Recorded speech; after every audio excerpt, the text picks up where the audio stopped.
আবিবের আকাশ রবিবার ছিল অস্বাভাবিক নীরব। শহরের কোলাহলমুখর প্রাণকেন্দ্রে যেন এক অদ্ভুত গুমট পরিবেশ বিরাজ করছিল, কিন্তু সেই নীরবতা ভেঙে খান খান হয়ে গেল এক বিকট শব্দে। এটি ছিল কোনো সাধারণ বিস্ফোরণ নয়, এর গর্জন ছিল এতটাই প্রচন্ড যে সমগ্র শহর কেঁপে উঠল। আকাশ থেকে কোনো ধ্বংসস্তূপ পড়তে দেখা যায়নি, কোনো বিমান ভেঙে পড়েনি, তবুও সেই শব্দে ইসরায়েল জুড়ে ছড়িয়ে পড়লো এক আতঙ্কের তরঙ্গ। মানুষ ছুটে চলল আশ্রয় কেন্দ্রের দিকে। সাইরেনের তীব্র শব্দে মুহূর্তের মধ্যে পরিস্থিতি নিয়ন্ত্রণের বাইরে চলে গেল। কিন্তু সবচেয়ে বড় প্রশ্ন যা সবার মনে ঘুরপাক খাচ্ছিল তা হলো, এটা কি? ইসরায়েলের বিখ্যাত আকাশ প্রতিরক্ষা ব্যবস্থা, যাকে অভেদ্য বলে দাবি করা হয়, সেই ব্যবস্থা কি করছিল? কেন সেটি এই আক্রমণকে আটকাতে ব্যর্থ হলো? ক্রমে জানা গেল ভয়াবহ সত্য। ইসরায়েলের মাটিতে প্রথমবারের মতো সরাসরি আঘাত এনেছে একটি হাইপারসনিক ক্ষেপণাস্ত্র। জাজিরার এক রিপোর্টে এই তথ্য নিশ্চিত করা হয়। শব্দের চেয়ে 5 গুণ বেশি গতিসম্পন্ন এই অত্যাধুনিক অস্ত্রকে আটকানোর সাধ্য এখন পর্যন্ত পৃথিবীর কোনো অ্যান্টি মিসাইল সিস্টেমে নেই। এই ঘটনা শুধু ইসরায়েলকে নয়, গোটা পশ্চিমা বিশ্বকে কেটে দিয়েছে। যুক্তরাষ্ট্রসহ পশ্চিমা দেশগুলো প্রতি বছর ইসরায়েলের নিরাপত্তায় নিজেদের সবচেয়ে অত্যাধুনিক প্রযুক্তি ও প্রতিরক্ষার সরঞ্জাম পাঠায়, কিন্তু সেই সব প্রতিরক্ষাকে ফাঁকি দিয়ে এই ক্ষেপণাস্ত্র কিভাবে ইসরায়েলের হৃদয়ে প্রবেশ করলো তা নিয়ে শুরু হয়ে গেছে তীব্র হুলস্থুল। নেতানিয়াহু সরকার হতবাক হয়ে পড়েছে, কারণ তাদের নিরাপত্তার দুর্গে এসে আঘাত হানলো এমন এক অস্ত্র যার মোকাবেলার কোনো ব্যবস্থাই তাদের নেই। এই হামলার দায় স্বীকার করেছে ইয়েমেনের হুতি গোষ্ঠী। গাজায় যুদ্ধ শুরুর প্রতিবাদে ইসরায়েলের বিরুদ্ধে শুরু থেকেই হামলা অব্যাহত রেখেছে। এতদিন তারা একের পর এক আক্রমণে ইসরায়েল সীমান্ত ও লোহিত সাগরে আতঙ্ক ছড়িয়েছিল, কিন্তু এবার তারা ইসরায়েলের প্রাণকেন্দ্রে হামলা চালিয়ে নিজেদের শক্তি জানান দিল।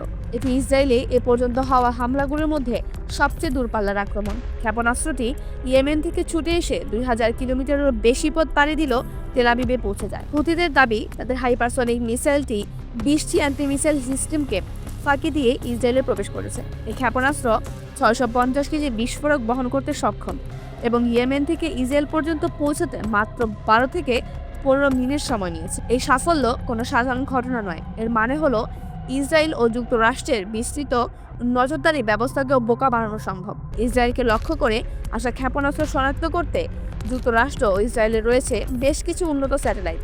লোহিত সাগরে মার্কিন নৌবহর বা তাপমাত্রা শনাক্ত করার আমেরিকার মিসাইল ওয়ার্নিং স্যাটেলাইট এ ধরনের ক্ষেপণাস্ত্রের উৎক্ষেপণ ধরা পড়ার কথা ছিল, কিন্তু হুতিদের এই ক্ষেপণাস্ত্র সবগুলোকে ফাঁকি দিয়ে এক অদ্ভুত দক্ষতায় নিজের লক্ষ্যে আঘাত আনলো। এটি প্রমাণ করে যে প্রযুক্তিগত দিক থেকে হুতিরা আর অতীতের গেরিলা গোষ্ঠী নেই। এই ঘটনার পর আরও একটি ভয়ানক প্রশ্ন উঠছে যে তাহলে হিজবুল্লাহর হাতেও চলে এসেছে হাইপারসনিক মিসাইল সিস্টেম। তাহলে ইসরায়েলের 3 চিরশত্রু ইরান, হুতি এবং হিজবুল্লাহ সবার হাতে রয়েছে এই মারণাস্ত্র প্রযুক্তি। ইয়েমেনের হুতি, লেবাননের হিজবুল্লাহ ও ইরান যদি ইসরায়েলের বিরুদ্ধে সর্বাত্মক যুদ্ধে জড়িয়ে পড়ে, তাহলে একদিন এই ধুলোয় মিশে যেতে পারে ইসরায়েল। আর এতদিনে সেই বিপদ টের পাচ্ছেন নেতানিয়াহু। হুতিদের এই হামলার পরে ইসরায়েলের উত্তরাঞ্চলে ব্যাপক হামলা চালায় লেবাননের হিজবুল্লাহ গোষ্ঠীও। দেশটির গোলান মালভূমি ও মেটুলা সীমান্তে বিস্ফোরিত হয় একের পর এক ড্রোন। হুতি ও হিজবুল্লাহর এমন জোড়া হামলার পর প্রশ্ন উঠছে, মুখে বললেও আসলে কতটা নিরাপদ ইসরায়েল? যদিও ইয়েমেনে হুতিদের ক্ষেপণাস্ত্র তৈরির কোনো কারখানা নেই, তাদের অস্ত্রের প্রায় সবটাই যোগান দেয় ইরান। ইয়েমেনে যে তুফান নামে পরিচিত মিসাইলটি ব্যবহার করা হয়েছে সেটি আসলে ইরানের খাতির মিসাইল, যা তেহরানের শাহাব-3 মিসাইলেরও উন্নত সংস্করণ। গত 25 বছর ধরে এটি একটি মিসাইল শনাক্ত করতে ইসরায়েলে তার আরও আকাশ প্রতিরক্ষা ব্যবস্থা উন্নত করতে $1 বিলিয়ন খরচ করেছে। তেল আবিবের নিরাপত্তায় মোতায়েন করা হয়েছিল সবচেয়ে উন্নত সিস্টেম, কিন্তু প্রয়োজনের সময়ে এই ব্যবস্থাই সম্পূর্ণ ব্যর্থ হলো। এই ব্যর্থতা ইসরায়েলের জন্য একটি বড় ধাক্কা, কারণ এটি প্রমাণ করে যে তাদের প্রতিরক্ষা বলয়ে ফাঁক রয়েছে, যা শত্রুরা খুব সহজে কাজে লাগাতে পারে। সম্প্রতি নিজেদের কাছে থাকা গোপন ভান্ডার থেকে একে একে বিস্ময়কর অস্ত্র বের করছে হুতিরা। কয়েকদিন আগেই তারা যুক্তরাষ্ট্রের গর্বের প্রতীক অত্যাধুনিক MQ-9 ড্রোন ধ্বংস করেছে। এছাড়াও লেবানন সীমান্তে প্রায় প্রতিদিনই হিজবুল্লাহ ও ইসরায়েলি বাহিনীর মধ্যে হামলা পাল্টা হামলা চলছে। বিশেষজ্ঞরা বলছেন, হিজবুল্লাহ বাহিনীর কাছে রয়েছে অত্যাধুনিক প্রযুক্তির এক বিশাল অস্ত্র ভান্ডার, যার মধ্যে রয়েছে আনগাইডেড ফালাক rocket, artillery rocket, anti aircraft, anti tank এবং অ্যান্টিশিপ মিসাইল, কামিকাজি ড্রোন এবং ইরানের দেওয়া ব্যালিস্টিক মিসাইল। এই তালিকায় তেল আবিবে আঘাত আনতে সক্ষম এসব মিসাইলও রয়েছে, যা এখন পর্যন্ত ব্যবহার করেনি হিজবুল্লাহ। যুক্তরাষ্ট্রের ইন্টেলিজেন্স সংস্থাগুলোর হিসেবে হিজবুল্লাহ বাহিনীর রয়েছে 1.5 লাখেরও বেশি রকেট ও মিসাইল সম্ভার। হিজবুল্লাহ দাবি করেছে ইসরায়েলের প্রতিটি কোণ তাদের মিসাইলের আওতায় রয়েছে। অক্টোবরে গাজা যুদ্ধের 1 বছর পূর্তি ঘিরে সামনের দিনগুলোতে ইসরায়েলের জন্য আরও বিস্ময়কর হামলা অপেক্ষা করছে বলে সতর্ক করেছে তারা।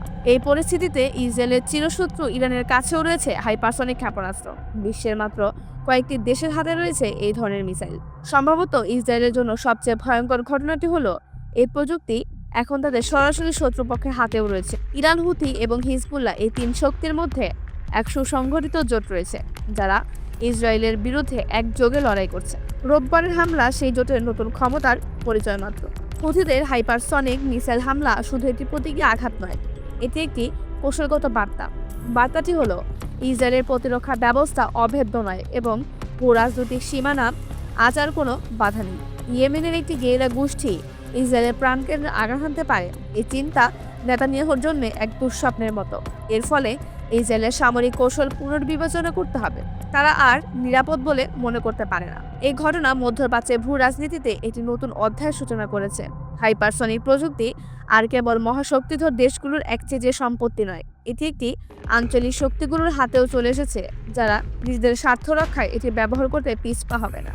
ইসরায়েল যতই পশ্চিমা বিশ্বের সমর্থন পাক না কেন, তার প্রতিবেশী এবং তাদের মিত্রদের ক্রমবর্ধমান সামরিক ক্ষমতা মোকাবেলা করা তাদের জন্য ক্রমেই কঠিন হয়ে উঠছে। রোববারের আকাশে বিস্ফোরণের সেই শব্দ শুধু তেল আবিবের নয়, সমগ্র বিশ্বকে এই বাস্তবতা মেনে নিতে বাধ্য করেছে।